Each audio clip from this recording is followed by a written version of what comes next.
Salut, bienvenue sur la page conseiller bébé Alex. Aujourd'hui, je vous parlerai des critères de pointage pour la sélection à la résidence permanente. Beaucoup veulent se lancer mais ne connaissent pas sur quels critères est-ce qu'ils sont choisis et tout. Il y a une batterie de critères sur lesquels vous êtes choisis, mais aujourd'hui, je vais d'abord parler de trois critères primordiaux. Le premier que je vais évoquer, il concerne le niveau de scolarité. Le deuxième sera l'âge. Le troisième sera l'expérience professionnelle. Déjà, il faut savoir que au niveau de le niveau de scolarité, je ne veux pas utiliser les expressions qu'ils emploient parce qu'ils ont mis des expressions internationales qu'on ne retrouve pas dans tous les pays. Mais terre à terre, je vais vous dire que pour la rubrique du niveau de scolarité, ici, on a 90 points il faut prendre. Mais tout le monde ne peut pas toujours prendre les 90 points, mais on fait au moins les efforts de se rapprocher, d'avoir un maximum de points que je vais expliquer. Déjà, il faut savoir que si vous avez un diplôme, je veux dire quoi, un diplôme de BTS, c'est-à-dire Bac plus 2, d'enseignement général, parce qu'il y a les formations générales et les formations techniques et tout. D'enseignement général, ça vous donne ici, ça vous donne 36 points. Vous avez 36 points. Maintenant, si vous faites une formation technique niveau BTS ou son équivalent technique, ça vous donne 63 points. Si maintenant aussi vous avez une licence technique, une licence professionnelle, je veux dire, ça vous donne 81 points. Une licence professionnelle. Maintenant, on rentre au niveau universitaire. Au niveau universitaire, si vous avez par exemple un diplôme de licence, donc vous avez fini votre premier cycle de licence, ici vous avez 83 points. Si vous avez un niveau de maîtrise, vous avez 86 points. Et si vous avez un niveau doctoral, ou alors vous êtes en cycle doctoral, vous avez les 90 points. Vous voyez un peu dans la rubrique du niveau de scolarité. Maintenant, dans la rubrique de l'âge, je vais énumérer les différents l'âge et les points qui vont avec.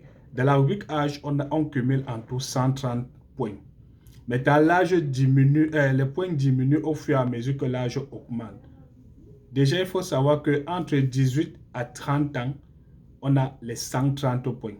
Entre 18 à 30 ans, on a les 130 points. À 31 ans, on a 118 points. À 32 ans, on a 112 points. À 33 ans, on a 107 points. À 34 ans, on a 100 points. À 35 ans, on a 95 points. À 36 ans, on a 85 points. À 37 ans, on a 78 points. À 38 ans, on a 72 points.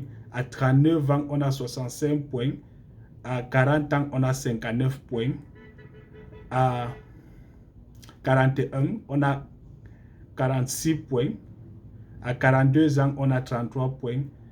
À 43 ans, on a 20 points. Et à 44 ans, on a 7 points. Et 45 ans et plus, on a 0 points.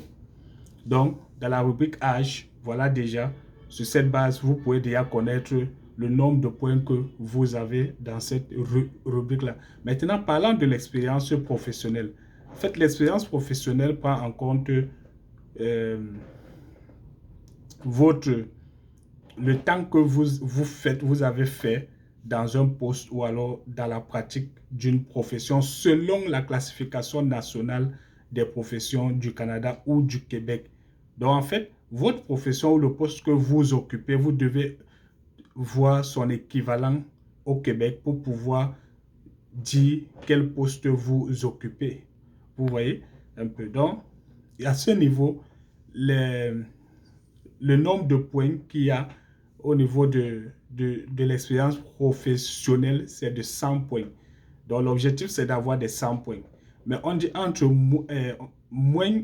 vous avez moins de 11 mois d'expérience professionnelle, vous avez 0 points. Et entre 12 à 23 mois, vous avez 30 points. Entre 24 à 35 mois, vous avez 50 points. Et entre 36 à 47 mois, vous avez 80 points et entre 48 mois et plus. Donc, on dit à 48 mois, c'est 4 ans d'expérience et plus, vous cumulez tous les 100 points. Vous prenez tous les 100 points. Donc, ici, c'est un peu présenter les trois critères de pointage de sélection de la résidence permanente. Il y en a plusieurs. Nous allons aussi présenter les autres et je vous invite à vous abonner sur ma page, mes différentes pages Facebook, YouTube, TikTok et à la prochaine.